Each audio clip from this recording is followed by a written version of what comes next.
We're not talking about the best of them. We're just talking about the rest of them. Not the worst parts, but the best parts. And the best parts we have. The best of the rest. Hello, and she must take a lot of vitamins.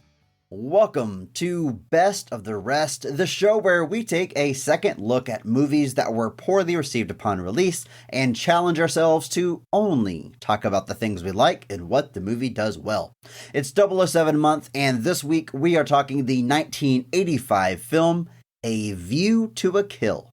My name is Chris Logan, and I am joined, as always, by the man with the golden voice, Andrew Williams. You ready for this one, Andrew? Thanks, Chris. That's so nice. You like it? Because like a man with a golden gun, you know. No, I get it. I get it. It just, your version sounded much more heartwarming. No, yeah, I am excited to talk about this. I've not, hashtag PP, Roger Moore is not my favorite James Bond and not somebody that I revisit very often when it comes to going back and kind of looking back at James Bond movies. So I was interested to go back and check this one out because my brain told me that it was, I didn't enjoy watching it the last time, but I was a little surprised watching it. I think there was definitely some stuff to enjoy, and I'm excited to talk about it. Yeah, last week we kicked off 007 month and we kind of went over both of our respective histories with the franchise. You've seen all of them off and on throughout your life. I've seen none of them other than the Craig series as they came out. So I'm kind of doing a deep dive for the first time. And I am, as of this recording, not doing a great job keeping up. I'm having to skip a few to make sure I watch the one that we're recording, but I'm going to try to knock all of these out. But regardless, this is my first time going back into these older eras, and this is gonna be my first time talking about a Roger Moore era Bond, which, looking at it kind of from the outside here, seems like such a strange era ultimately, because when it comes to classic Bond, almost everybody's going to be like, yeah, Sean Connery's my guy, that's my James Bond. But Roger Moore is in the role for a long time. In fact, he plays the character 7 times, which is technically the most amount of time someone's played James Bond, at least in this Eon Productions franchise of James Bond, the main James Bond movies. But he's always kind of got that reputation as like the other Bond or less than, and it's the dude put in a lot of work and definitely deserves some respect. But what I found interesting, Andrew, watching this movie, one of my very first notes to jump ahead a little bit is, wow, James Bond is kind of old.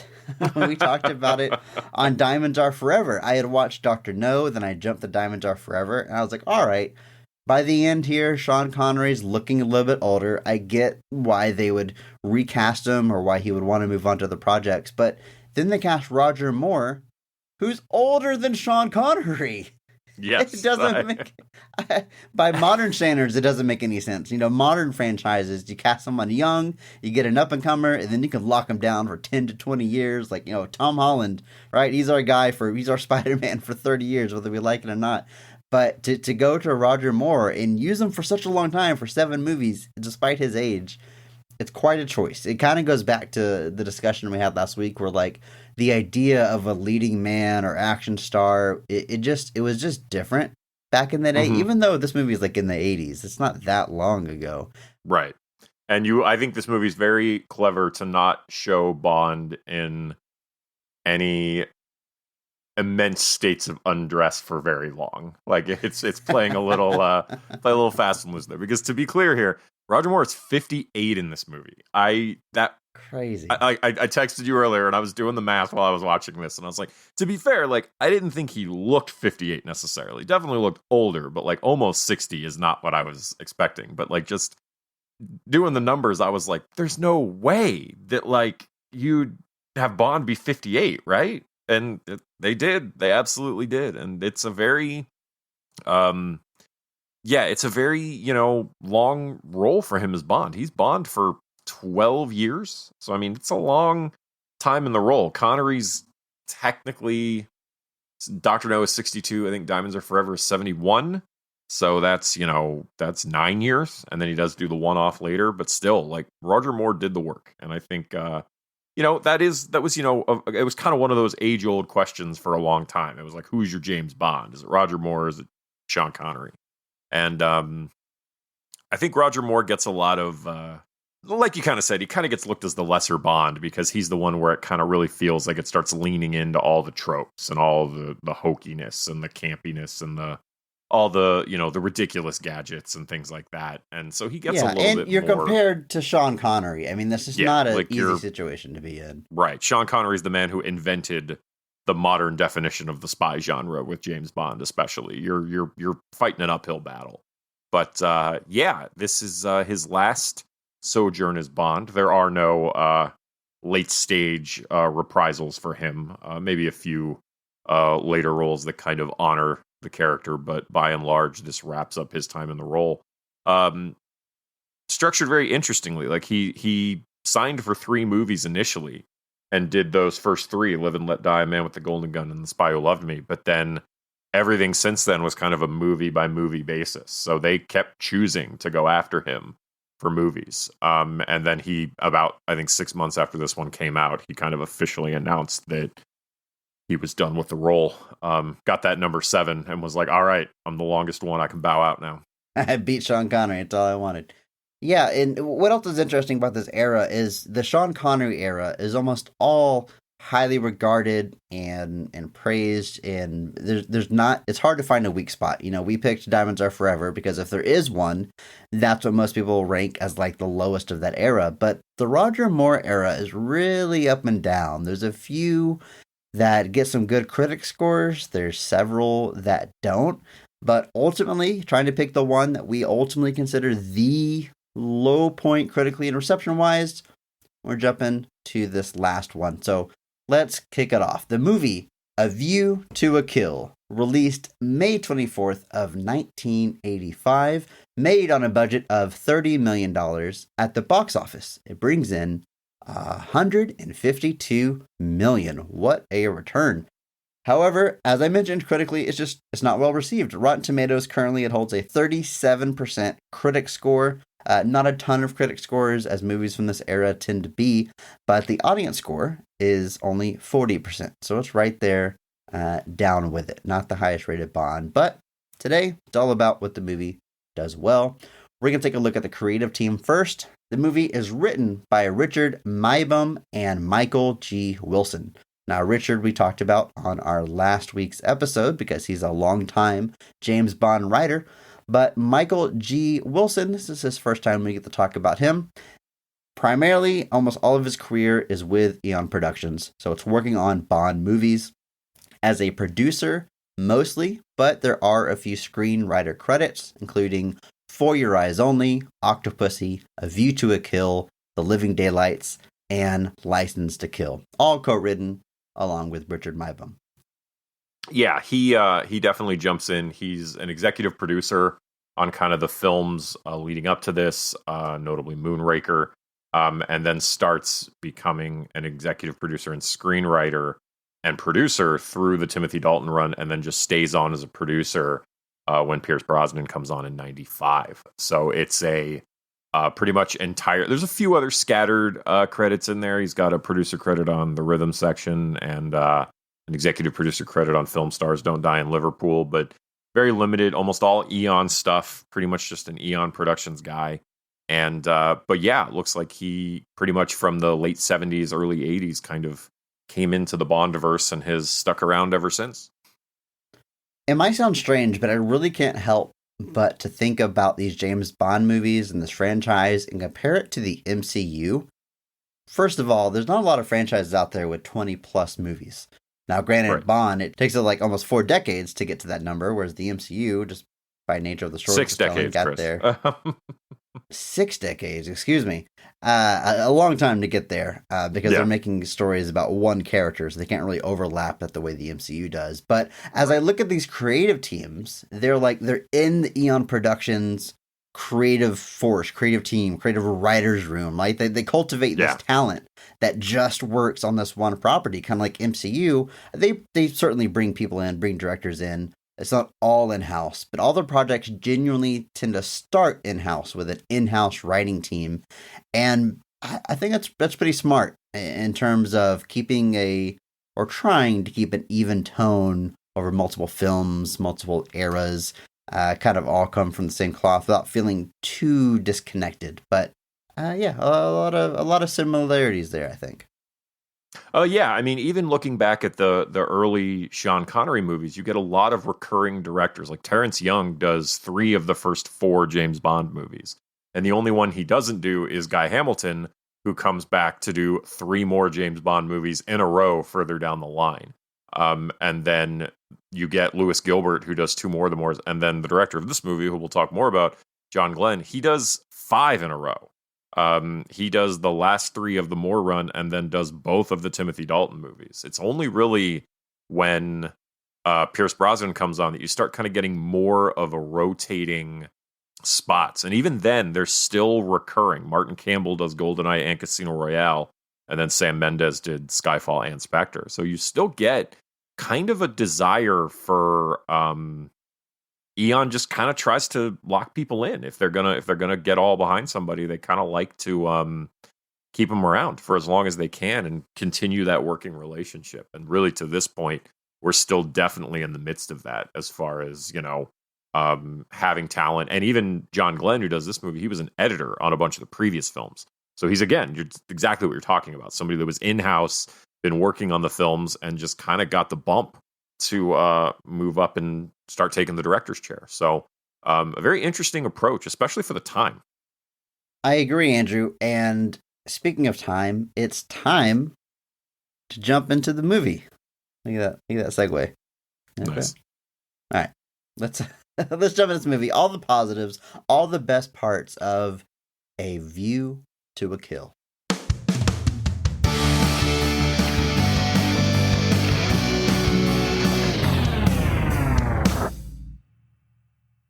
After retrieving a highly advanced microchip from a fallen MI6 agent, James Bond begins investigating Zorin Industries, the manufacturer of the chip. He soon discovers that Max Zorin, the owner of the company, is using microchip technology in his racehorses to win. Bond soon finds an ally in Stacy Sutton after Zorin Industries aggressively takes over her family business. Together, the two discover Zorin's ultimate plan to flood Silicon Valley, leaving his company as a monopoly of the industry. When Max sets his plan into action, he leaves his primary bodyguard Mayday behind to die. In her final act, she thwarts the plan to flood the valley, giving James Bond a chance to finally face Max Zorin one-on-one. Andrew, this is usually the part of the episodes where I say something like, wow, there's a lot of twists and turns here. I really had to dial that down, but it may have never been more true than this. Than it is right now, yeah. So much packed into this movie. And I'm noticing this watching these old James Bond movies. Like, they're so dense. They're so dialogue heavy. And even the Daniel Craig movies, I describe that way too. It's just the James Bond thing. And I was trying to figure out, why that is exactly. And I was thinking maybe it's because these are based on books. And books, you can cram a lot of details into there, into novels. And maybe as they adapt them quite literally and bring over every minor character. But that argument makes sense until you realize that not all of these movies are actually based on a book, including A View to a Kill. The story is not based on an Ian Fleming novel. They took a title from one of his short stories, but otherwise, it's an original screenplay. So I don't know why exactly it is so dense, other than that's just kind of the Bond flavor at this point. I think that's definitely part of it. I think there's just this long run times. I mean, this movie is 131 minutes. It is not short. Like you said, it goes to a lot of places. At a certain point, James Bond makes a quiche. That's where the movie goes. It's a very strange time, but That was the hill that director John Glenn was going to die on. Don't cut the quiche. That is I integral to refuse. this movie. We have to show Bond's humanity and his adeptness in the kitchen. But yeah, I think that's definitely part of the flavor is just like the dense stories, the long stories. I mean, there's a lot of James Bond. Ian Fleming wrote 12 James Bond books, and all of them have now been adapted in some way. Now that once Casino Royale was done in 2005, there is a version of Casino Royale that existed before, but it was kind of a spoof. David Niven played James Bond, and it was kind of a very jokey take on it. But there are 2 short story collections that Fleming writes. One is called For Your Eyes Only, and one is called Octopussy and the Living Daylights. Now, if you listen to these titles, Octopussy and the Living Daylights, both of those are their own movies, but they're both short stories. So they both, even if there's slivers of the stories that were there, they got expanded out. Now, there's 2 other stories in that, The Property of a Lady and 007 in New York, that are, to date, not been adapted. I would hope in this day and age, The Property of a Lady is a title we wouldn't use for a movie. But For Your Eyes Only It's talking about the similar. lady's property. What if Yes, the lady so I guess that's owns fine. James Bond and James Bond is the lady's property? Anyway, so For Your Eyes Only is a very similar situation where the main story For Your Eyes Only does take some hits from the movie or the story. A View to a Kill, like we said, has nothing to do with it. License to Kill has a couple of threads that come through. None of the short story Quantum of Solace is featured in the film Quantum of Solace. There is no carryover there whatsoever. They just liked the title, which, to be fair, that's a very cool title. There is a couple of other stories in that story. One's called Risico and the other one's called The Hildebrand Rarity. Couple of Easter eggs here and there, but also those have never really been used for anything. But needless to say, there's 25 James Bond movies now, so they've had to come up with things that just weren't involved. Some things have been taken from later Bond stories and books written by people. I mean, obviously, the Bond novels are still being written today. There is Fleming, John Gardner did a bunch, include like License Renewed, License Revoked, a whole bunch of others. He might have even written the one that was called GoldenEye. Raymond Benson, who actually lives local here in Illinois, he does a film group up at a library in Arlington Heights with a local critic named Dan Geyer. He wrote a couple, and then even now, like I said, Jeffrey Deaver has been written for a few years. Anthony Horowitz does a couple of them now. So it's the Bond novels are still out there, and they definitely adapt other ones, but this is definitely a case where the literary source was scant at best. They just found a cool title and kind of ran with it. Yeah, and the title of the short story is From a View to a Kill, which I don't know exactly what that means. For the movie, they dropped from, and now it's just A View to a Kill, which I still don't know what that means. It looks a little evocative. It makes me think of like a Hitchcock movie, almost like, I guess I'm thinking of like Rear Window, like A View to a Kill. You see someone get killed, but no matter how much I try to play with that, I can't really connect it to the plot of this movie. So I think you're right. It's just, hey, that sounds interesting. At least diamonds are forever. You know, diamonds are in the. You know what? Hashtag PP. Let's just jump into the movie. Let's talk about all of our favorite scenes. But the first thing we got to do is talk about this cast. And we're going to start with the high point, with our favorite casting and performance of the movie. Every episode, we recognize one person who goes above and beyond the call of duty, that they actually elevate the quality of the entire film with their performance. We recognize that person by giving them the Mark Strong Award. Andrew, who gets your Mark Strong Award for A View to a Kill? Chris, you know I have to do it. I can't not do it. I have to give it to Christopher Walken. Christopher Walken as Max Zorin, the greatest actor of all time. Some decent performances here, but again, we're kind of only a few people are really given any kind of meat on the bones as far as kind of diving into any kind of deep performance. It kind of keeps that core. It's a big cast, but there's really just a few core characters that are really given motivations and kind of, their own kind of backgrounds and stories. And I love Christopher Walken. You can't go wrong. He plays our main, villain, Max Zorin, which is a great villain name. Just reminds me of Batman Returns, him playing Max Shrek. Like, I know, just a few years later. Just the same vibe, just an industrialist. In Batman Returns, he's just really just a corrupt, evil businessman. In this one, he's naturally a psychopathic industrialist that's the product of a Nazi genetic experiment, which, that's, it is a Bond villain.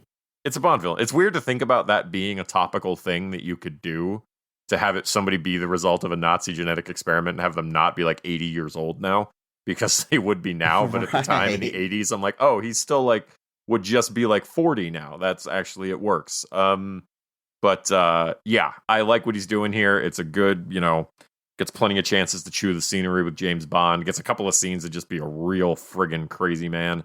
And I'm into it. And at the end, he falls off a bridge, which, that's gotta hurt, Chris. But it's a good villain death. It's a good way to go. But yeah, it's the same death that Joker gets from Batman, except it's not a bridge. It just falls a lot. But yeah, I'm into it. So it's a great pick, first of all. But I've said in the past, I said it recently actually, like, when I watch Sean Connery in his James Bond movies, like, the man I'm watching in my mind is not the same man that I know as Sean Connery. It's not the guy from Leave with Extraordinary Gentlemen in his later career. Like, I can't reconcile that who I'm looking at as the same person. And I feel that way about Mark Hamill. Watching him in the original Star Wars movies and in the sequel movies, like, that's not the same person guy. In my mind. He's just aged and he just looks different. And it's not the same person. I do not have that issue with Christopher Walken. No. Young Christopher Walken, old Christopher Walken, it's all Christopher all Walken. The same. And it's not just a speaking pattern, which does get more exaggerated as he gets older, but it's always there. But it's his face. It looks like Christopher Walken. His skin is tighter. He's obviously more wrinkled now, less color in his hair, but there's no mistaking Christopher Walken. Such a unique looking individual. Great casting for the villain in your film. At any point in his career, he always looks like a great villain for just about any type of movie you're trying to cast with the villain in it. So I think it's just a awesome choice, awesome casting. He is a beautiful man. That's the biggest thing that stands out, I guess, when I see like a young Christopher Walken. I'm like, that's a sharp, good looking dude. Yeah, great villain. Great pick. I can never I can't say that's a bad pick for Mark Strong Award. I'm going somewhere else with it. But I can't ever fault someone for picking Christopher Walken as their Mark Strong in just about anything that he shows up in. For me, though, someone else. I was a little bit more captivated by someone else. I'm also going on the villain side, though. We'll get to Roger Moore in a minute. He'll get his flowers. But my Mark Strong Award is going to Grace Jones as Mayday, who is Christopher Walken, Max Zorin's right-hand man, essentially, or right-hand woman, or henchwoman, or whatever you want to call her. And that role, the right hand of the main bad guy, it can fall so flat, because we see it all the time. The big bad guy usually has a right-hand man to do their dirty work, they've got to fall before you get to the big bad guy. It's a trope that we've seen a ton of times. Sometimes it's very generic. Sometimes it's a real strong, buff guy that doesn't really talk. And then sometimes it's just a weird, unique choice. And this is one of those times. His right-hand man is a woman, but you don't doubt for a second that she can't do all the physical stuff that she's doing, because she is... I'm trying to contain... I think she's one of the most beautiful people I've ever seen. And I was so captivated with her, but she's also super tough and badass. And Grace Jones, you look at her career, she's Jamaican born. She comes here, she makes a career as a singer, as a model, as an actress, just all around badass. It's really incredible. One of my notes about Christopher Walken here was that he kind of looks like David Bowie.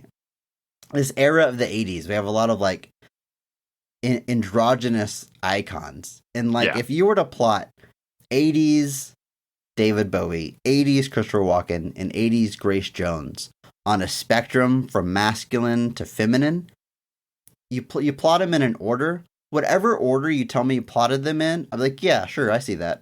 Okay, yeah, I see that. Grace Jones is the most feminine, it's all like jumbled in a barrel to me, and it really trying to decide. You know what the irony is, Chris? How far I want to push this, but the irony of what you just said is that David Bowie was offered the role of Max Zorin and turned it down. Of course he was. Of course he was. It makes so much, dude. David Bowie and Grace Jones like side by side. That would have been. That would be, incredible. Everyone would have had to like needed a cigarette after watching it. Those two together, it would have just been too much to handle. But especially that karate scene where like, just so much like tension and God, what she's wearing. And God, folks, we're trying to be respectful as much as possible, but this movie really, really wants you to know that Grace Jones is like an immensely attractive woman. It tries to make it very clear as much as possible. And it works. It works. But she's getting my Mark Strong award because it's just she's captivating. She's unique.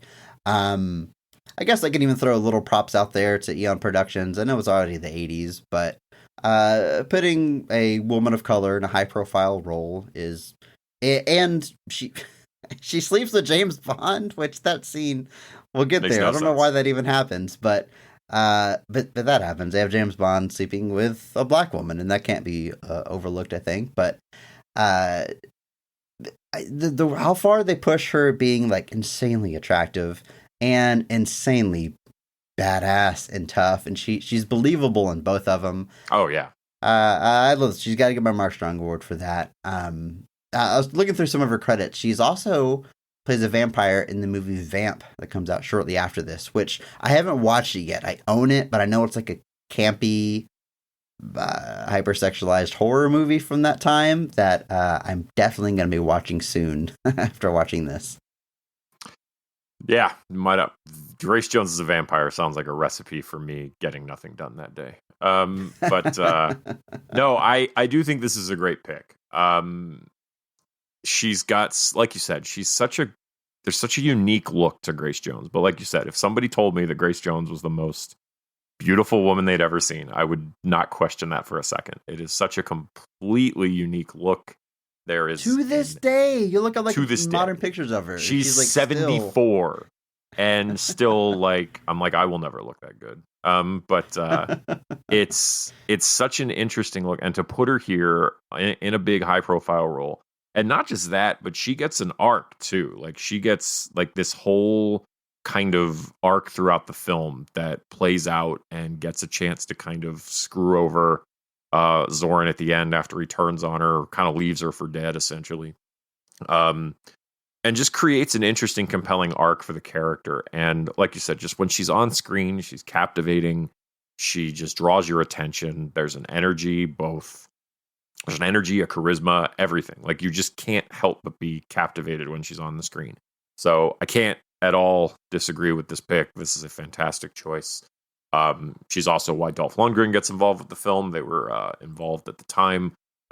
She did appear in Conan the Destroyer the year before this, so she had some interactions around. But this really, she just, to stand out in that role in a Bond film, and arguably in your case, be more memorable than the villain. It's no small task. And I think she nails it 100%. And she gets the cool Bond name, May Day. That's just classic, silly Bond villain names. She's the one that stands out to me as just goofy, but cool. You mentioned Dolph Lundgren. So he is technically in this movie. It's a very small part. I think he's literally just billed as like henchman or KGB henchman. Blink, you don't miss it kind of thing. But Dolph Lundgren's one of those people. I don't know if I'll ever get a chance to really do a deep dive on him on here, but I did my big thing on like Sylvester Stallone and why I love him so much and why he's inspiring. And I can say the same about Arnold Schwarzenegger, and Dolph Lundgren is one of them. Like the dude is he's incredibly smart. He had a full scholarship to MIT, drops out whenever he decides to pursue acting, and then becomes like a massive action star. It's just the dude some people can just like not be stopped, and he's one of them. But this movie is very key in his career because he has a job literally as a bodyguard to Grace Jones. But as you said, they do get involved romantically. She suggests that he tries out for this little part here. And then he's like, oh, he gets the acting bug, and he knows that Stallone is casting for Rocky 4, and he reaches out to Stallone, ends up getting that part, and the rest is history. And what's crazy about that, Andrew, is both of these movies come out in 1985, A View to a Kill and Rocky 4. So you look at that timeline and how fast this is happening. He's like, A View to a Kill, I got this little part. Hey, I kind of want to do that part they're casting. And he gets the part, and he works out, and he trains, and he films it, and both movies released the same year. It's like, I don't know, the movies it's don't pretty get wild. made like that anymore. No, yeah, absolutely crazy, not. It's timeline. a 6 month gap. I mean, this is May, and Rocky, I think, is November. So, I mean, it's a 6 month gap, and it is pretty wild to think about. Yeah, because like I genuinely like it's that scene at the racetrack where they're having a big confrontation, and I just saw this dude, and I was like, like that face looks like Dolph Lundgren. And then I went and looked, and lo and behold, it is Dolph Lundgren. I was like, whoa. I was like, but Rocky 4, like, and then I had to like look at the timelines, and I was like, basically he jumps from this pretty much like right to Rocky 4 as far as filming goes, and it's pretty. I mean, then he would go on to Masters of the Universe. He would be in the Universal Soldier films, obviously more recently with the Expendables stuff. He's been all over the place doing all sorts of stuff. And he plays the drums. It's pretty rad. But he's a cool dude. Just a small little thing. Yeah. Listen to your friend Dolph Lundgren. He's a cool dude. All right, let's talk about our main man here, Roger Moore as James Bond. As we said in the beginning, the dude is 58 at this point. pretty up there. And respectfully, I don't know if he necessarily looks 58, but he looks older. That was one of the first things I noticed. Like, they're just, I don't know, James Bond, and like just being an older, distinguished gentleman has kind of just became part of the character. But he's also doing all this over-the-top action and stunts. And it's an interesting dichotomy. But what's key to playing James Bond is looking good in a tuxedo and having charisma, which Roger Moore is checking both of those boxes. Where he ranks for you amongst all the James Bonds, that's for you to decide. But he's certainly not a bad James Bond. I would go to bat for him if anybody tried to pigeonhole him that way. But, maybe for me, a step down from Sean Connery, but not by any means ruining the movies. And if there are bad James Bond movies in the Roger Moore era, it's not because of Roger Moore. I agree. And he's been around for a long time. He played the Saint on television from 62 to 69, which was another mystery spy thriller thing based off the novels by Leslie Charteris. And that some of you may remember the later film that was made in the 90s with Val Kilmer. Same type of character. Same meant to be the same character, Simon Templar. And that was 69, and then he was even on Maverick for a while, and then eventually, kind of in the early 70s, takes on James Bond. Apparently, there was an interest in Roger Moore for James Bond from before, but his kind of involvement with television made it very difficult to make that happen. So if there was, a different universe where maybe Roger Moore got attached to the character much sooner, and maybe exited the character sooner, who knows? But watching it, and like I said, you definitely see the age. And I don't think he's the only Bond actor that runs into that. I think Pierce Brosnan definitely has that issue towards the end of his run as well. But it doesn't really hold it back. I don't think he looks as old as he is. But also, like, there's a charisma to him still. Like, you can't deny that there's still a charisma he's bringing to the character. And I'm sure that's a big part of why he was able to keep going for so long, is that there's still very much a presence that he brings to it that can't really be discounted or ignored. And so, like you said, does he stay in the role maybe a little bit later than he should have? Maybe. That's really, like you said, that's for everybody to decide. Where does he rank for you? It's different, these are all, you can debate back and forth all you want, but it's no denying that he brought an energy to the character, and they were successful. There's a continued financial success even through this movie that is still happening with him in the role as James Bond. So people clearly enjoyed watching him in the role. So he's, this is his last outing, and it looks like he's pretty relaxed into the role at this point. But he's definitely still bringing that charisma and that presence to the character, which is really what you want for James Bond at the end of the day. Should say R.I.P. Roger Moore passed away in 2017, but what a career, what a life. Let's take a look at Andrew. Let me ask you this: would it be right to say that Stacey Sutton character is the Bond girl of this movie? Is the Bond girl the one that is like on his side? Is that what constitutes being a Bond girl? I think it kind of depends, because I think it can swing either way. But I think I would call Tanya Roberts' character the Bond girl of this movie, just because it's who Bond is attached to throughout most of the film, or at least the latter half of the film. Because he does sleep with Mayday, like that can't be ignored. Very strangely. But after they've already figured out that he's like James Bond, and like Christopher Walken watches her walk into the room, so strange. I don't know why that happens. I'm not complaining, but I don't know why it happens. But let's go back to Tanya Roberts here. She plays Stacey Sutton, as we said, the Bond girl. I guess he saves her from would-be assassins, and then they're attached at the hip throughout the rest of the movie. She does her part to help out when she can, and she's got her quip. She pokes back at James Bond at times. She does the things you expect from a role like this. Looking at her filmography, I was actually surprised to learn that I knew who she was, because I didn't recognize her watching the movie, but she plays Midge in that 70s show, Donna's mom, who is very much like a ditzy blonde in that show. But also being incredibly attractive is also part of her character there as well, and she's still pulling it off that late in her career. But it was fun. Again, going back to those, you look at an actor when they're young and when they're older. I don't watch this movie and see Midge. I didn't recognize her at all. It's still kind of hard for me to fit those two people in my brain as they're the same. But that was a pretty fun find in her filmography. Yeah, a couple of other she was in Don Coscarelli's Beastmaster a couple of years before this. Don Coscarelli, notably known for making Phantasm. She was in Sheena, Queen of the Jungle, the year before this. And just had scattered roles throughout the years. We should also again say R.I.P. to Tanya Roberts. She unfortunately passed away in early 2021. But I like watching this movie. And I never assume or attach her to Midge, but I can't shake that.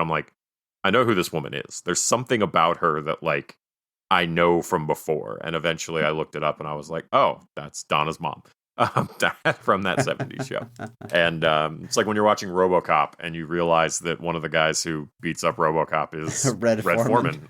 It's just that's unmistakable though. I mean he's Kurtwood Smith has looked the same his entire head life. Is unmistakable. Yes. He looks like a human version of E.T. But he does.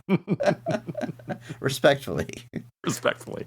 No disrespect to Kurtwood Smith. I'm pretty sure he could still beat me up relatively easily. But yeah, so she's kind of given an interesting role. It would have been very easy to cast her as just a very typical, not smart woman who's just kind of following Bond around the whole movie. But she's got some intelligence herself. I think that was a good twist. She's got got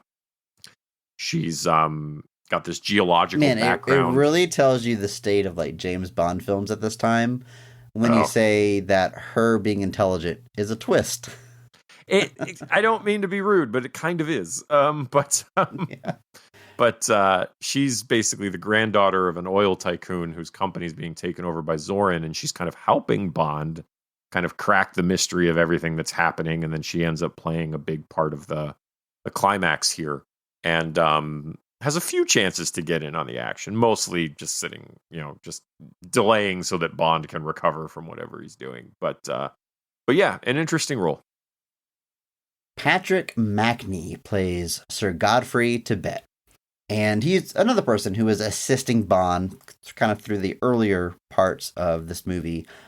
He's got a really fun bit with a tape recorder that we'll get to in the scenes, but add some levity. But Bond's kind of got a few people helping him out throughout his missions, and he's one of them. Want to give him a shout out here because his performance kind of stood out to me. Other things he's involved in, of course, we all know he's in the Avengers. But not that one. Not the Marvel ones. The TV show. I'm gonna do that joke every chance I get when it comes up on our show. And also, this is Spinal Tap, one of the greatest comedies of all time. Yeah, he is Sir Dennis Eaton Hogg, one of our lovely characters throughout that movie. Name. But yes, but yeah, it's actually kind of interesting that he was on the Avengers, which it was on for 8 years, 161 episodes, but it was a British spy television show. So it's actually kind of fun that the lead character from that, he played John Steed, got to be kind of like Bond's cohort in a full-on James Bond movie. So it's a little bit like a James Bond Avengers crossover in a way, which, that's kind of fun. And then he actually recurred as the character a couple of times throughout the years.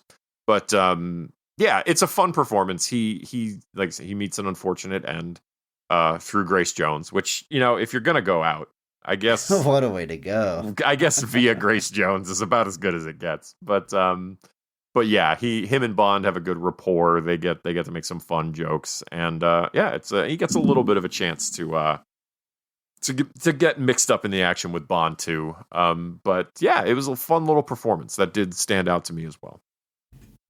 Patrick Macney did die in 2015 at the ripe old age of 93. So R.A.P. Mr. Macney.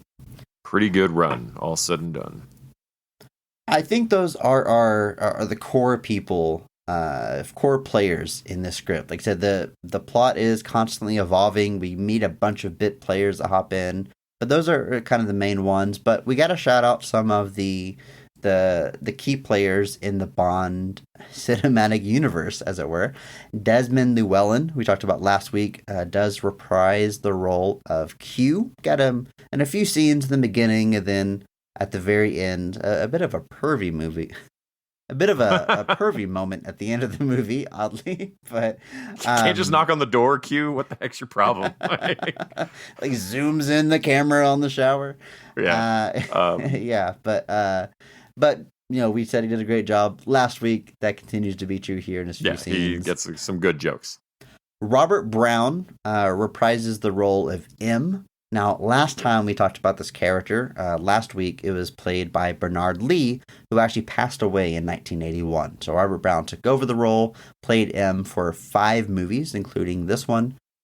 He has passed away in 2003 at the age of 82, so R.A.P. Robert Brown. But he's M. He's the guy in charge. He gives orders. What is there to say about him?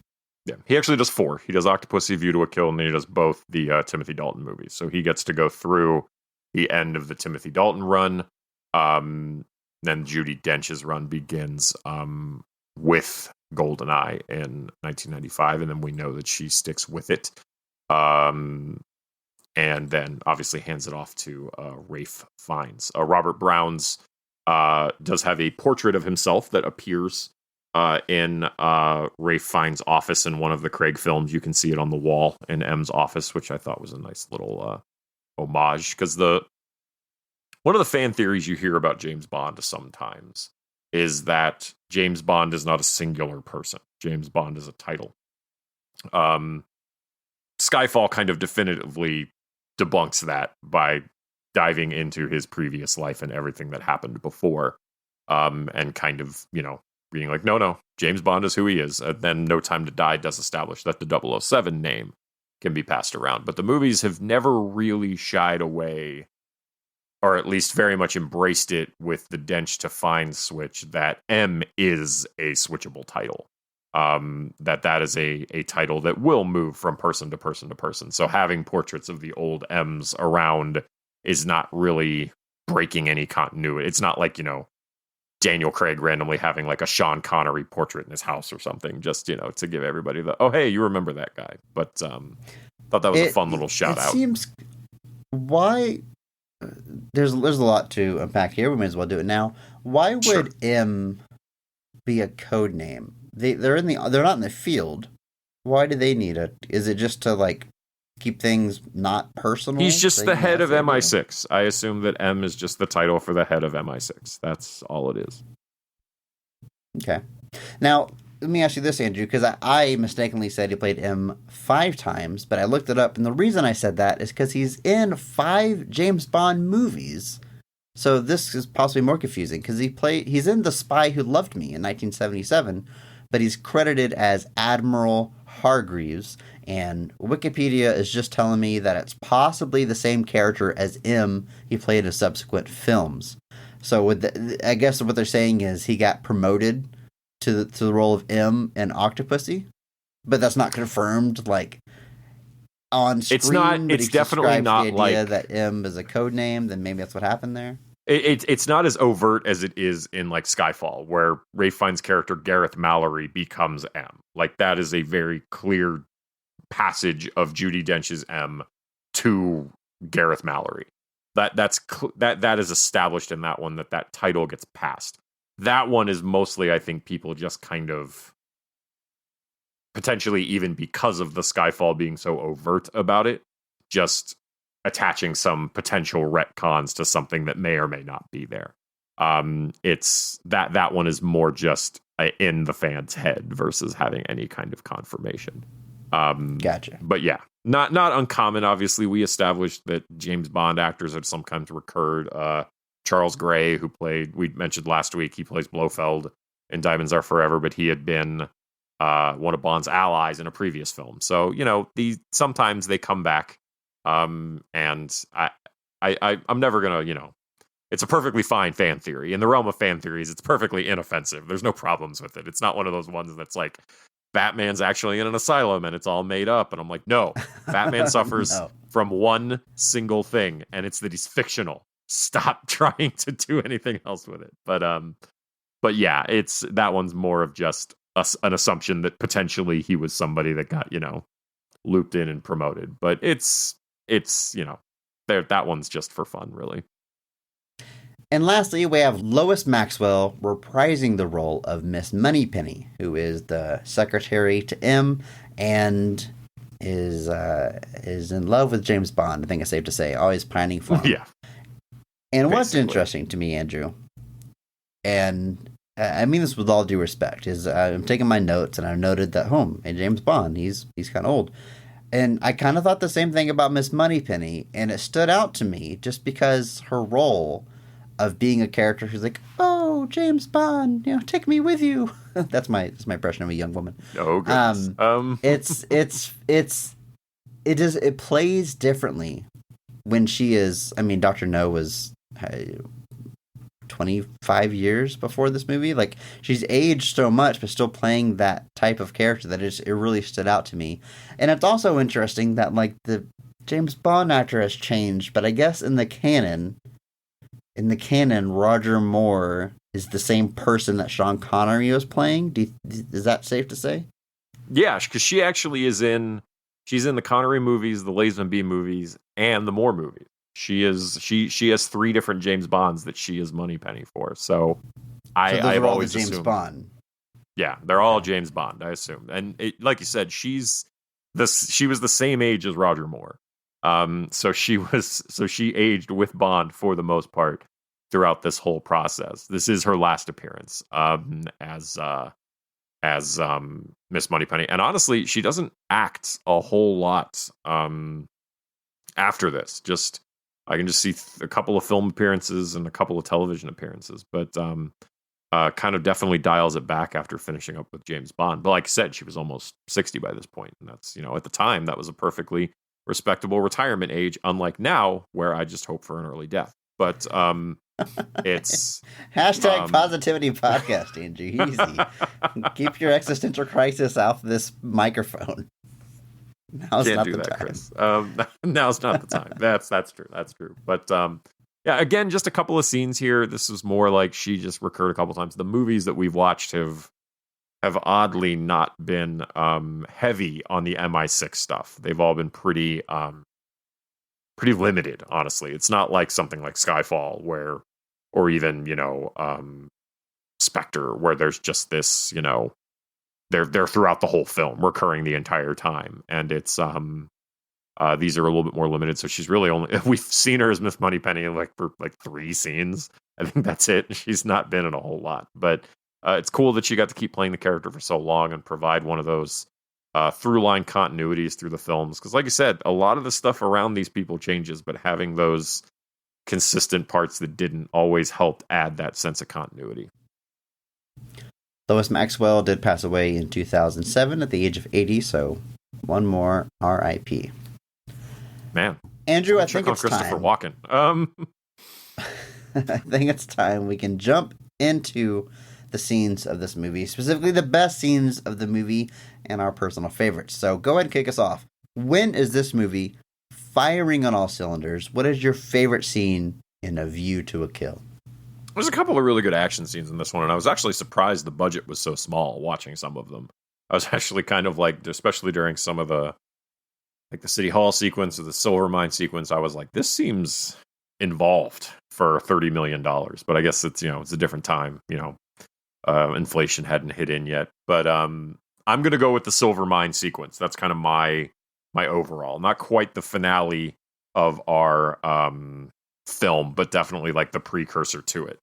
So basically, Bond and Stacy have kind of caught on to Zoran's plan and kind of track him to this silver mine that he has. And he finds out that he is basically planning to blow up a kind of geological lock between tectonic plates.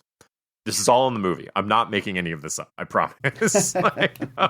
So his plan literally is to blow up this geological lock, which will basically swallow Silicon Valley into the ocean. Or flood it, essentially, meaning that Zoran can then have a monopoly on microchips. It standard 80s business practices. This is all normal. I'm pretty sure Rockefeller wrote about this in the early century. But that is such an 80s trope, right? Like businessman that wants to be powerful and becomes like a supervillain. Like, isn't this dude rich enough already? Like, you watch everything he has. You're just really, what more do you need, man? I mean, you mentioned how Christopher Walken essentially plays the same trope a few years later in Batman Returns. Superman 3 comes to mind, where we get introduced to that brand new character who is just a rich businessman like Lex Luthor is. But he has this dramatic, complicated plan about satellites, and I don't even remember all that he was planning in that movie. But yeah, 80 is something about the Wall Street Reagan years, all that becomes a thing. So the guy in the suit that's power hungry becomes this big trope in movies, and then it becomes a thing in real life years later with the rise of the billionaires. I'm sorry, I'm doing it, but hashtag PP. Yeah, but good pick. It is. The plot of this movie, the fact that we end up in these mines as a big action scene.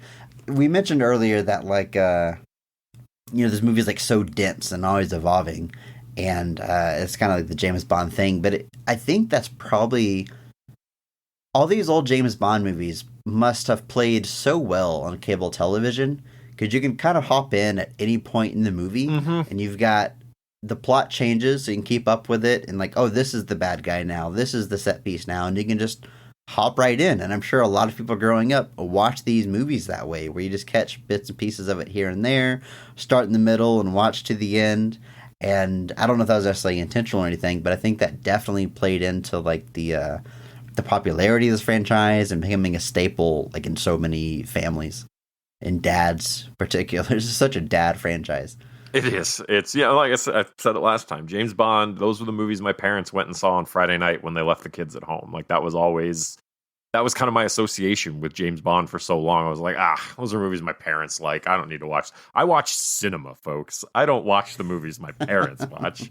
Um, but then, you turn 14 and you realize you just sound dumb. But I'm sure that's part of it. Just, I mean, you always see that there's like a James Bond marathon on some cable TV station that's just, during major holidays, sometimes for no reason at all. They just show James Bond movies. But I think that's absolutely part of it. And part of the longevity is that you would just see it on TV and be able to kind of jump in and go. They recap the plot many times. There's never a concern as far as being lost. And it is weird that for as dense as the plot is, you really could just kind of like jump into the middle of this movie and probably still just go without a whole lot of trouble. Yeah. But back to my original scene that we drifted away from. Sorry for the detour. That's fine. It's what we do here, man. But so anyway, their whole plan here is basically he's got a bomb that he has placed amongst a bunch of explosives that is going to detonate this geological lock. And the faults will swallow Silicon Valley, and he will be the only man in the world that can have and make microchips. Which, I'm not going to do it again. I was about to go down another real life rabbit hole, but I'm not going to do it. Stay with us, Andrew. Anyway, so they find out what's happening here. They realize that it would also, naturally, it would kill millions of people in the process.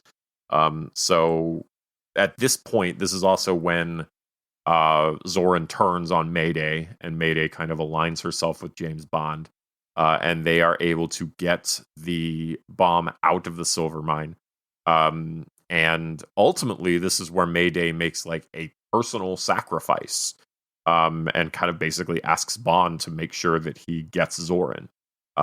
So it's a completes an interesting little arc for Mayday. Like I said, Grace Jones gets a bit meatier of a role here than a lot of other henchwomen definitely get. And obviously, throughout all of this, there's a bunch of fun action sequences. There's flooding. There's a whole they detonate like a primary explosion that starts flooding.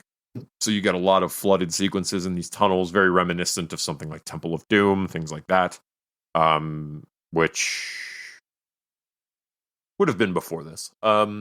So a lot of cool sequences like that. And then obviously on top of all of it, you get Christopher Walken just being a complete psychopath, just like mowing down his own workers with like machine guns. Something Roger Moore apparently said later that he didn't really like. He didn't think that was very James Bondish to have the villain just mowing down people with guns. But I'm like, I don't know. It definitely reminds me that this dude, because there's this thing that you keep hearing that Christopher Walken is like, or Max Zorin is this psychopath. Like they use that word a lot, but he's not. He doesn't really do anything. Like for most of the movie, you keep hearing it, but you're like, but he hasn't really done anything that bad. Like he's kind of like, don't get me wrong, hostile takeovers, and then you find out he's planning to blow up Silicon Valley. Sure, but like this is a scene I feel like they threw in just to remind you that he's like completely unhinged, because he just seems to enjoy mowing down his own employees essentially that are working in this mine, and then escapes in possibly the most complicated escape plan of all time, where this thing just turns into a blimp. And is it at that moment, folks, that Chris turned off this movie out of rage? But we're going to talk about this blimp. I've got a lot of thoughts on it, but we'll get to the blimp. Let me finish this first.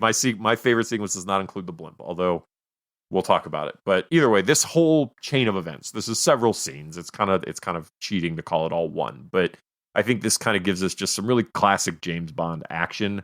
You get some physical action. You get the villain being maniacal and crazy. You get the great arc with Mayday kind of turning on Zorin, or after Zorin turns on her, she kind of allies with Bond to make sure that his plan doesn't come to fruition, and then sacrifices herself. Just a lot of really cool stuff, like some great arcs for the characters and just some classic Bond action.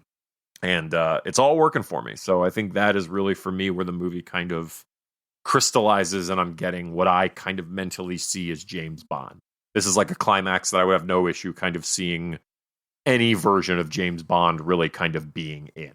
The events aren't really set to a single one. I could even see Daniel Craig doing a much more intense version of something just like this.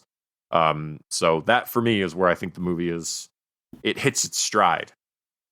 Hour and 40 in. It's pretty late to be hitting a stride, but I think I see what you're getting at here.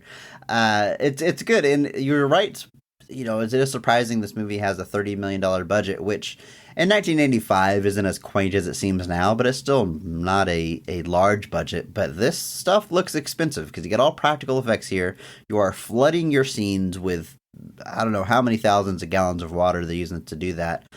Pretty intense stunts and dangerous stunts at times, and visually, it's all visually interesting, all working. I love those like the look of the old mines with all the big beams holding it up, and of course they come crashing down when it gets flooded and everything. And the little mine carts, like from Donkey Kong Country, are always fun set pieces as well.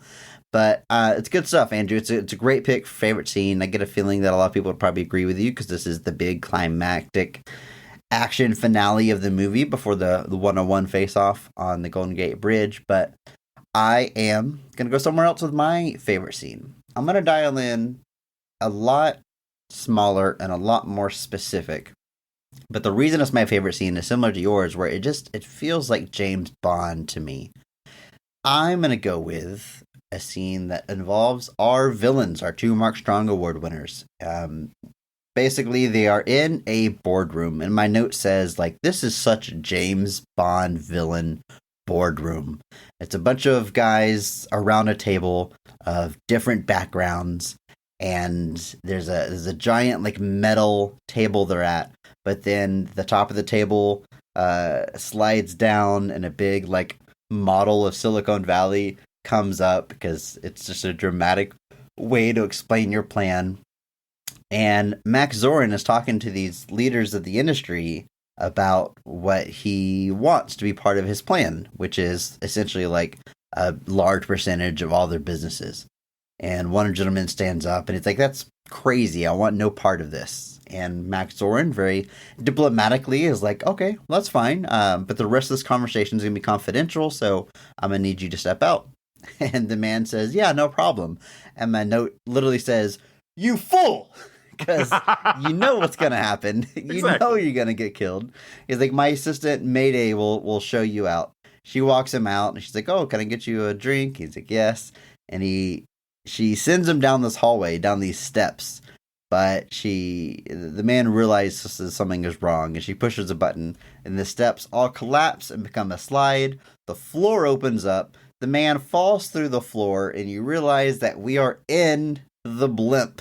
In the big airship is where his boardroom is, and this man very dramatically falls to his death. You get like 3 different shots of this faraway shot of just this man. It could be a dummy for all we know, so far away, but you hear the man then like nothing, and then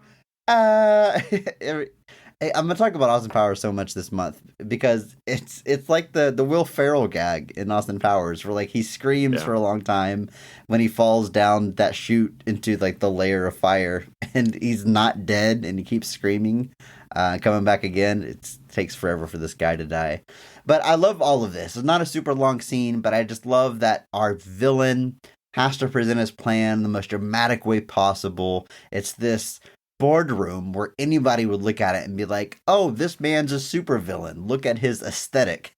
And he kills the man with a trap door. Like, it's all classic stuff that I'm eating it up. And at this point, you know, we mentioned when we're talking about the Sean Connery era that when you see stuff like this, the movies are inventing it. They're inventing this style of supervillain. By 1985, we've seen it from this series, from other franchises. It is definitely a trope at this point, but it doesn't make it any less fun, and that's my favorite scene of the movie. I think this is a great pick. Obviously, this is just our villain at his peak villain. He's just chewing the scenery. You get the big fun, like, oh no, like where you're just like, you idiot, how'd you not see this coming? Like, you know how this works. Have you not seen the movies? Just a very classic villain sequence, a lot of fun stuff. And I agree. I think this is a great sequence that just kind of is kind of classic Bond. Just the plan, the reveal of the plan, and then when there's that one guy that has to have a conscience this late in the game, just meets its untimely end. Because, whether it's a pit of sharks or whatever it is, there's always going to be something. And just the reveal that it's the blimp just makes it all the better. And yeah, great pick, Chris. Well, thank you, Andrew. Something I find interesting, especially about like the climax of this movie, it's revealed fairly late that he plans to literally flood Silicon Valley, which, by the way, I will admit, I don't think I ever realized, like I knew the term Silicon Valley, what it meant, but I don't think I ever realized it was a literal valley. I thought it was just like a catch-all term for all the tech businesses that rose up in the 80s. But anyway, the beginning of this movie, that microchip that James Bond recovers, Q looks at it and he makes it a point to be like, oh, this is a special microchip. It's immune to electromagnetic impulses. He doesn't say EMPs. He says the whole thing. We're not hip enough to use the abbreviation yet. But I was shocked that a movie so old referenced electromagnetic pulses, because it's become such a shorthand in movies these days. We talked way back, let me think, it was our Bloodshot episode, where they offhandedly mentioned an EMP and don't explain it. And it's amazing that we got to a point where everyone knows what an EMP is and what it does, because you go back a few years, like The Matrix, they're explaining, oh, it's electromagnetic pulse, it does this, it knocks out everything electronic within a certain radius. And we had a conversation on our Discord where people were looking up. My question was that episode, like, what's the first reference of electromagnetic pulse? And people came up with some good stuff. I think Escape from LA had it, which was in the 90s. And then someone in our Discord found actually a Wikipedia article about EMPs in movies. And this movie, A View to a Kill, is one of the first films to mention it. There's like a made-for-TV movie before this. One of the Godzilla movies mentions it. It's from 1984. I don't know. Godzilla Rides Again, maybe. I'm working from memory right now. And then they, of course... That's Return of Godzilla. Return of Godzilla? Thank you. And then in 1985, 1 year after that Godzilla movie, so I guess this is the second theatrical film to mention EMPs. And what's actually interesting is they don't actually call them electromagnetic pulses. They just call them magnetic pulses in this movie. So they're not even using the full terminology, but it's still the same concept. It's the idea that if a magnetic pulse goes off, it will fry all of the computers. And so the idea is that they are making a magnetic pulse protected chip. But yeah, I had the same thought where I was just like, wow, this is 85 and we've got basically EMPs being a major plot point. This is long before Small Soldiers, which to me is still like genuinely the first movie I think of when I hear EMP for some reason. Like my brain goes to Small Soldiers. I can't tell you why, but I'm guessing I just remember them saying it like, I feel like there's a conversation in that movie where everyone says electromagnetic pulse like 6 times throughout the course of the conversation. There's got to be an easier way. Yeah. I just remember a kid climbs up on top of a telephone pole and tries to create an EMP using a monkey wrench and wears rubber gloves, which I guess is all you're supposed to protect yourself with. But yeah, this is definitely, like I said, I didn't check the math, but I guess one of the first instances. All of this to say, that setup at the beginning of the movie, I thought for sure that Zoran's plan was going to be to set off a big EMP under Silicon Valley and ruin all of their work so he would have the monopoly. I thought that this were going. Like he's working. It's odd that it doesn't go that way.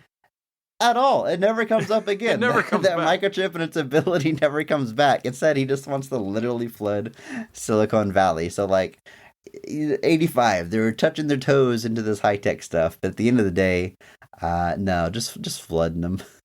Yep, just flooding them into the water. Yeah, I did think it was interesting that like that never comes back. Like it's brought up, but like that's not Zoran's plan. It's just to blow up the geological lock, which I'm told is also a real thing. Right. So it's very interesting to see that on screen so early. But yeah. Let's talk a little bit about the James Bond humor. All right, that's definitely part of James Bond. Like the man is very suave, very charismatic, gets the ladies, but there's also this dry humor in this series, and often overtly sexual. But a few things that got a good laugh out of me. There's a scene pretty early on where James Bond is at a fancy dinner. There's a show going on with, God, is a CIA. There's so many characters. I can't even remember the character that he's sitting next to, but it's an accomplice, someone that's helping him out, getting him information. And the man gets assassinated by Mayday, which in the most... this crazy assassination, because part of like the show that's going on, there's this woman singing and a bunch of like paper butterflies floating around the restaurant, but you clearly see that there's puppeteers all in black making the butterflies dance. Mayday comes in dressed in black and gives literally like an Austin Powers judo chop right to this guy's chest and knocks him out because, you know, that's how it works. Of course. And she has her own butterfly that she uses to like prick this guy in the face, and it poisons him. He dies and falls like onto the table. James Bond sees the assassin and makes pursuit. But before he does, there's a big ruckus. People are freaking out. Like, oh, what happened? Because the guy that dies yelled. And he goes, he has a fly in his suit. And then he took off after Mayday. And like, a man has just died. And you got to get this one-liner out before you run away from the scene of the crime. Incredible timing. I genuinely had to rewind that to see if it was what I thought it was, because that like happened and I was like, wait. Even my brain was like, in this economy, you're making that joke after a man has died? Like, really? It seems very strange. The man helping you, like a good guy, like your friend. He was on your side. You don't seem upset at all by this. Well, to be fair, he goes into a very elaborate chase where his car gets increasingly destroyed. I love this sequence. That chase is so much fun. It's ridiculous because like they're up at the top of the Eiffel. They run to like the top of the Eiffel Tower, and then she like parachutes off. So he like jumps on top of an elevator back down. So really good kind of fun action stuff here. But he eventually steals this cab driver's car and is driving it all around. But at one point, he loses the top of the car. He steals it as a last resort. Because at first, he's like, taxi, follow that parachute. And the guy's like eating. He's like, oh, I'm off duty. So he just throws him out the taxi, throws him into like this tourist, it causes as much damage as possible getting thrown out of this car. But when he gets in the taxi, I realized that when he said follow that parachute, he meant it as literally as possible, because he literally ignores roads and beelines, straight line for this thing, just going over sidewalks and stairs and such an over the top chase. And he just, like I said, throughout. So at one point, I think he goes under something and he ducks, and it takes off the top of the car. So now the car is just like parallel to the body. And then at one point, he gets into another wreck, and it knocks off the back half of the car. So he's literally just the front two wheels and like the driver passenger seats, still chasing after this parachute. So it's 4-wheel drive, I gotta assume, right? Front wheel drive, I guess. But it must be. A good third of the chase, he's in half of a car. He's in half of the car. And then he finally gets to there and he jumps onto the boat. And then obviously she has another boat she uses to get away. Just overly, you could say it's overly complicated, but it's the same kind of Bond chase that you've come to expect, where like, you know, and we get a couple of them in this movie. Some really ridiculous, like there's the later one in the fire truck where just, there's no way this should be going as long as it is, but it is. But this one in particular, just that chase is so ridiculous, but it's so fun to watch. And just like the car, it just reminds me, my brain always goes to that scene in Robin Hood Men in Tights where they're fighting with the sticks and they keep breaking them. And they just get progressively smaller the whole time until they're whacking each other's fingers with the tiny sticks. Yeah. Just every time the car gets hit, more of it falls off. And I was just like, how is this still happening? But yeah. This is actually the second time on our podcast we've talked about a scene with driving half a car. It happened in the Green Hornet. In the finale of that, the car gets cut in half with an elevator, and they drive half the car. I honestly gotta wonder, maybe it's a little homage. Maybe it came from this. That happens a lot as I'm watching these old movies. I would not be shocked. Some more line dive here in the way of humor. We've got the scene where, again, they already know James Bond is like their enemy, but Mayday walks into his bedroom and derobes, and she walks up to him. And James Bond is in bed, and he says, "I see you're a woman of very few words." And they get in bed. They make love. I don't know why. I'm not complaining. The next day, James Bond is having a conversation with Zorin, and Zorin says, "Did you sleep well?" And James Bond says, "A little restless, but I got off eventually." Is that even subtle, Andrew? Is that even a subtle line? No. What, does anyone... That is not... When speaking about going to sleep, does anyone even use that verbiage? Got off eventually. Absolutely no one. Good James Bond stuff. And lastly, there's... Yeah. Go ahead if you have something about that scene. I was just saying, like, Zorin, like, she goes into that room, and, like, Zorin, like, just, like, nods. Like, he knows that she's going in there, and, like, he knows that Bond doesn't die, so it's like, does Zorin just, like, know? Zorin thought she was, like, gives her the nod, like, yes, go kill him. Kill him, yes. Murder him. I thought that's what was... And instead, like, she sleeps with him, and then the next day when Bond's still alive, like, maybe that's why Zorin turns on her? I don't know, because he's like, well, he's not dead, and you let him stay in the room, so I'm guessing you slept together, but it's a very weird sequence of events. There's a scene later where James Bond is in a jacuzzi with a woman that I swear is the jacuzzi scene from Austin Powers is like the same set, like this wooden jacuzzi, this wooden deck with a jacuzzi in it, with the bubbles.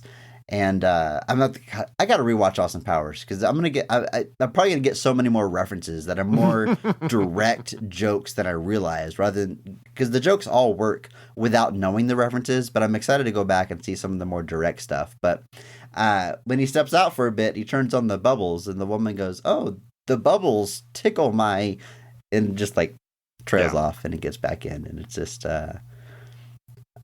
pretty overt, Andrew. Yeah, this is another sequence where I feel like they're working very hard to not show you Roger Moore's body. Because it's like it's all bubbles, and like the whole sequence where like he keeps going under the, and like even the scene with Mayday, like he's deep under those covers, like he's real deep under those covers, and like there's a shower sequence, but it's all blocked, like it's the frosted glass, so like even decals all the way down, like.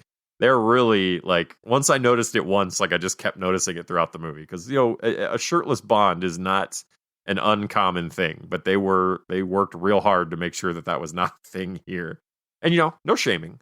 I'm not, you know, I'm sure Roger Moore still looks better than I do. But I just, like, it was one of those things I couldn't unsee it once I saw it the first time. Kind of like the stunt double trick, too. Yeah, anytime. Yes. He'll jump out of a door and do a roll, and then the camera's like, 30 feet away. And then he pops up in a close up with Roger Moore holding a gun. It's like, your hair color just changed. But, movie magic.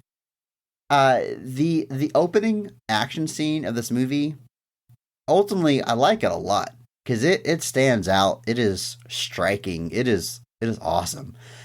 James Bond is recovering that microchip from the dead agent, literally like on the side of a mountain, and he takes it off of his body, and then he starts getting pursued by the bad guys, who everyone is on skis. They're on a ski slope. James Bond is skiing away. The bad guys are on skis, and they have machine guns. And the visual of these bad guys like skiing downhill and taking shots at him with a machine gun. It's kind of funny, but it's just ultimately cool. Like striking is the word that came to mind. And I was reminded of Inception. One of the final action scenes in that is very similar. And I do believe that as a direct homage, because Christopher Nolan loves James Bond. You got all these guys in big winter jackets and skis and guns. And it makes for an awesome scene. And there's this dramatic scene where James Bond eventually gets on a snowmobile. But the bad guys shoot it up. He jumps off and he lands safely. And then the snowmobile explodes. And James Bond is laying there, and some debris from the snowmobile lands next to him. And then the bad guys are catching up. He grabs this, it's like a metal bumper from the snowmobile. And he puts his feet on it. Like, oh, cool. He's going to like make an improvised snowboard. And I'm like, it's a little silly, but it's kind of cool. But the movie is like, no, but Chris, it's very silly. We're going to say that explicitly, because as soon as he starts using that snowboard, California Girls by the Beach Boys starts playing just real loud over all the action as he's snowboarding downhill away from these guys. And it's so strange. I don't know the tone.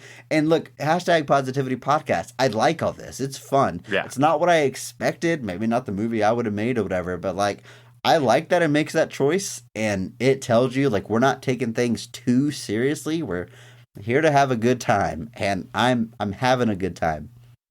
Absolutely. This is a very like I said, watching it, I was like, I remember this being a lot more 80s than so far, but like this early sequence is you think you're on an interesting place, and all of a sudden California Girls starts playing, and you're just like, well, nope, I think we're maybe exactly where I thought we were.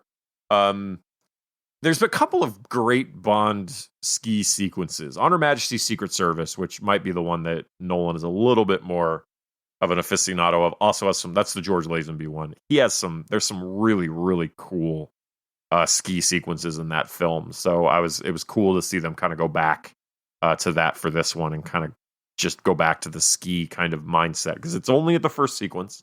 They don't come back to it. But it creates for a very compelling opening sequence. And that's kind of another hallmark of Bond films, is that kind of action-packed opening sequence leading into our title credit sequence. And I think this one, while still making some odd choices, is still effectively kind of setting us up for the rest of this movie.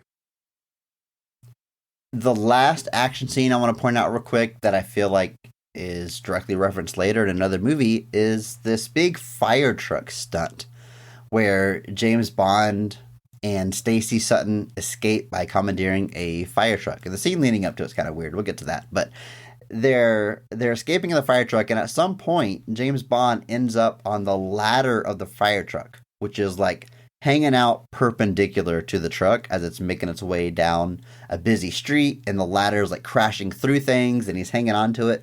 They do this exact set piece in Terminator 3, Rise of the Machines, with Arnold hanging onto the ladder.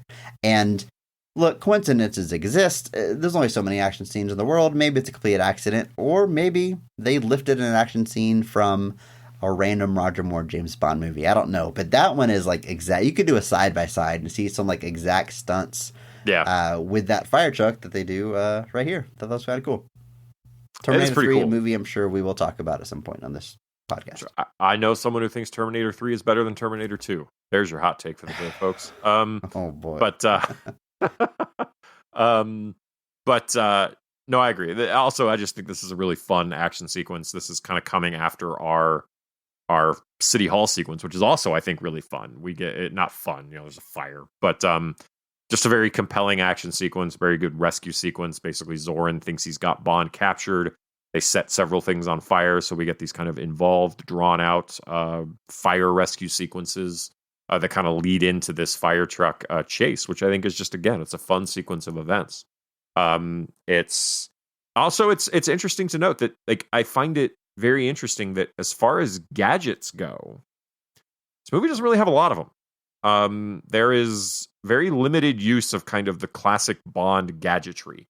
The only thing you really kind of get that feels like it's leaning into the 80s, maybe feels a little bit Robot and Rocky IV territory, is Q's weird surveillance robot dog that he wheels around. And but that only appears in that first sequence and then kind of recurs at the end for just like one final punchline. But overall, it's just Bond with kind of his gun and his wits for most of this. He doesn't even have his gun for a lot of it. And I kind of like that. He uses the tape recorder really effectively that I liked. Yeah. And it's that's not like a gadget, high tech, gadgety. But they find that the room is bugged, so they leave a tape recorder of them talking so they can leave the room. They can move around. Not know. Because they only audio bug. They don't video bug, which is weird because they reveal later that Zorin very much does have cameras around. Just Andrew, you're watching the movie wrong.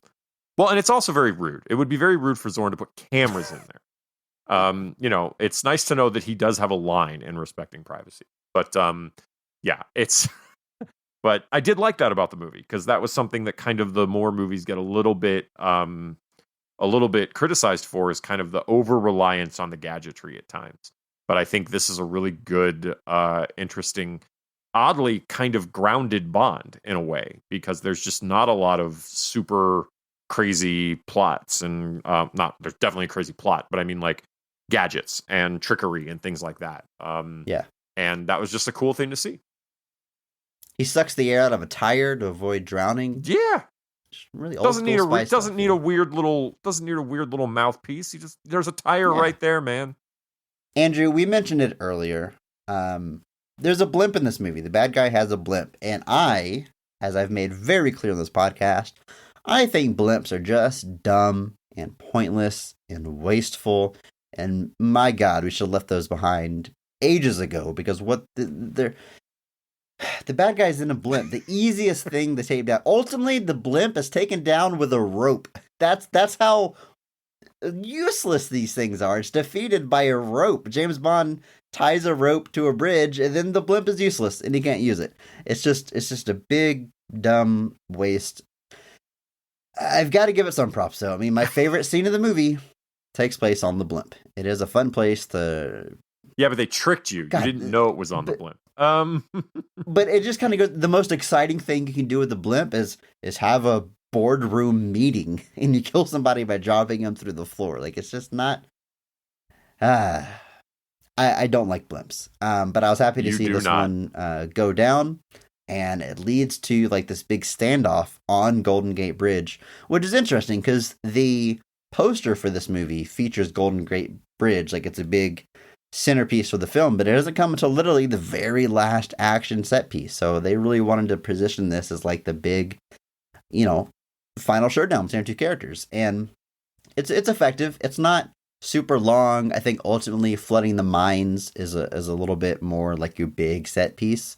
But it makes for some good visuals, and It is the thought of being up there is just terrifying. Oh, like, I've kind of got a thing with heights. It's not too bad, but by no means could I do anything like that. That's friggin' wild. I have to close my eyes when the roller coaster goes up the first hill. I can't watch it ascend from the ground. It's terrifying to me. But you ride them, but slowly watching the ascent is like I can't. The slow ascent, just like once we're down the first line, I'm fine. I can do that. But just the ascent up is just absolutely like debilitating for me. It's like I'm genuinely like ever in do the seat. The Tower of Terror at Astroworld? Yes, Dungeon Drop. Dungeon Drop. Yeah, that's it. Yeah. Yeah. I did that a couple of times. And same thing. Eyes firmly shut closed the entire way up. I can't watch it.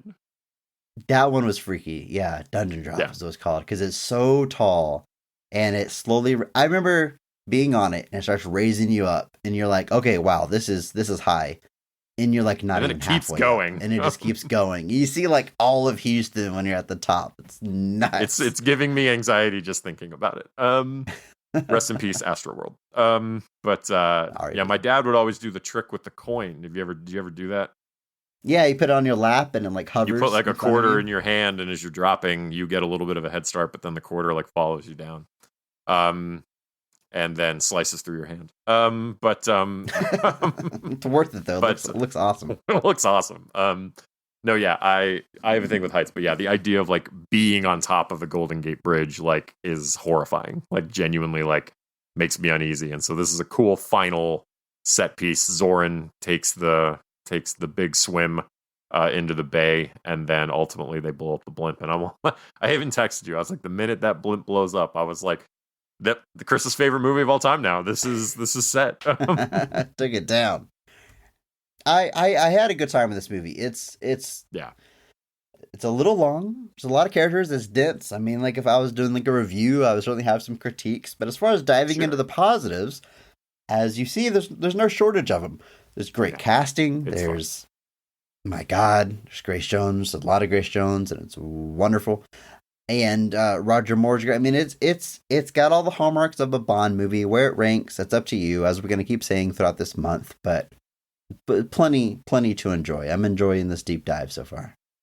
Yeah, I think I was a bit surprised. I was genuinely expecting this to be rougher than I expected, but I had a good time with it. I was a little surprised. So I'm curious if I maybe need to go back and give Roger Moore his day in the sun there.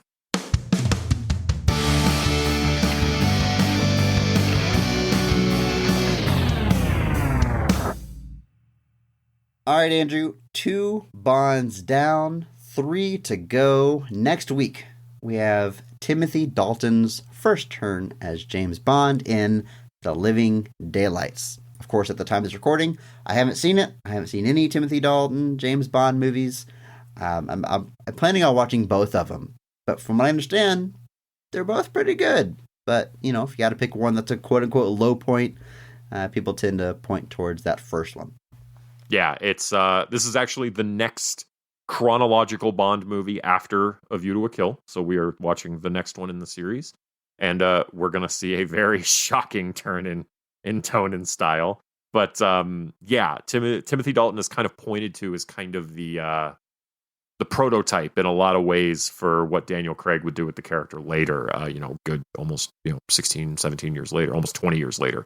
So I'm excited to dig into those ones. I think I also am going to try to watch both of them just to give it a experience, get the full T-Doll experience. As they say, yes, T-Doll. But for now, it's time for our question of the week. If you want to leave us a question for the podcast, you can do so by hopping into our Discord. There's a link in the show notes. If you're unfamiliar with Discord, it's just a place where communities can get together and hang out. You can talk with us, talk with other listeners of the podcast about all kinds of nerdy stuff, and like I said, ask us questions for the podcast. You can also send us an email, bestoftherestpod@gmail.com.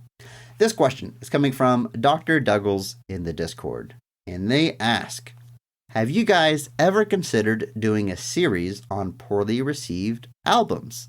I know y'all are dying to point out the positives of Saint Anger.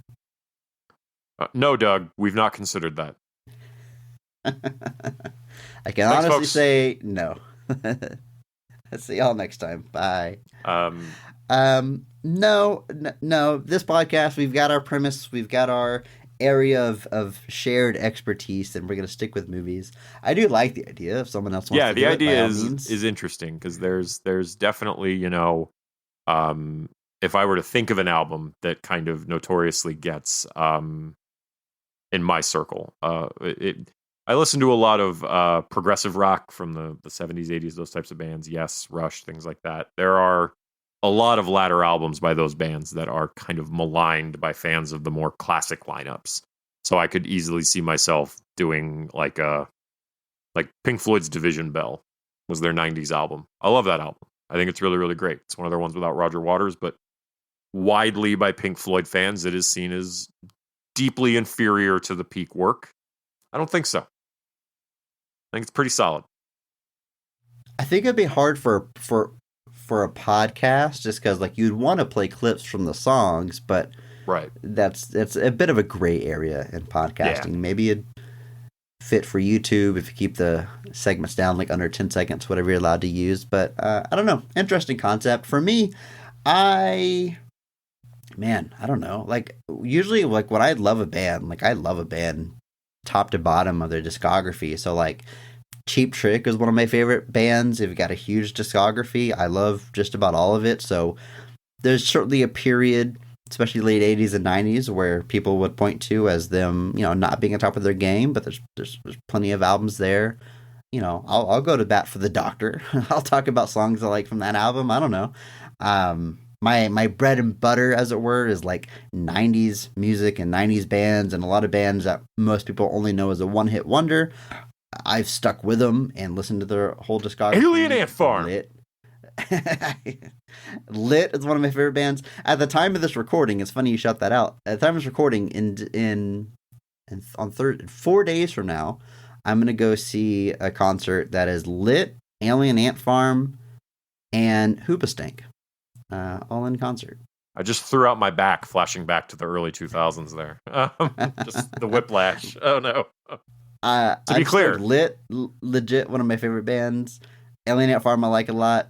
Hoobastank I can take or leave it, but the reason is you, Chris. To be very clear, if this tour were coming to the Chicago area, I would also be attending. And if I were able to fly back to Houston on a Thursday of all days, I would also be attending. But unfortunately, I cannot. So I'm just going to have Chris see if there's any Alien Ant Farm merch and buy me some.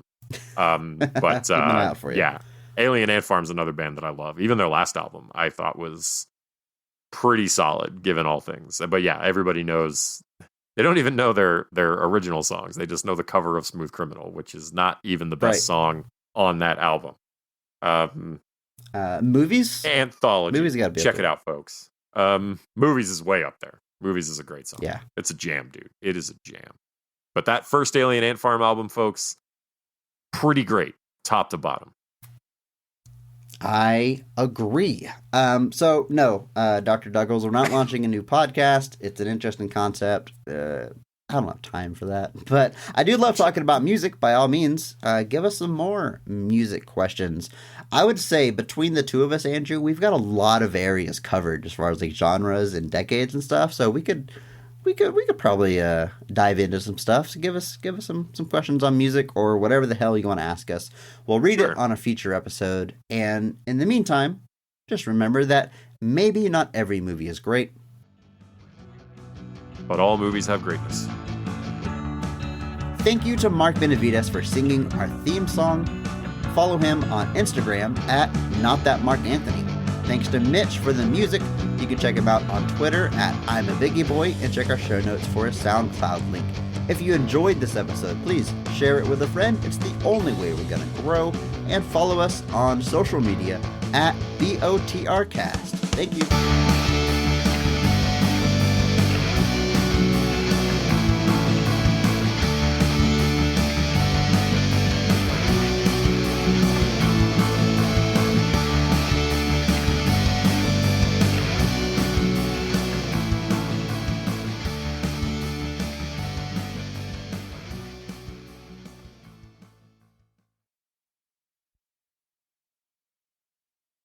And I feel that way about Mark Hamill, watching him in the original Star Trek movies and in the sequel Star Trek movies. Oh my God. Watching him in the original Star Wars movies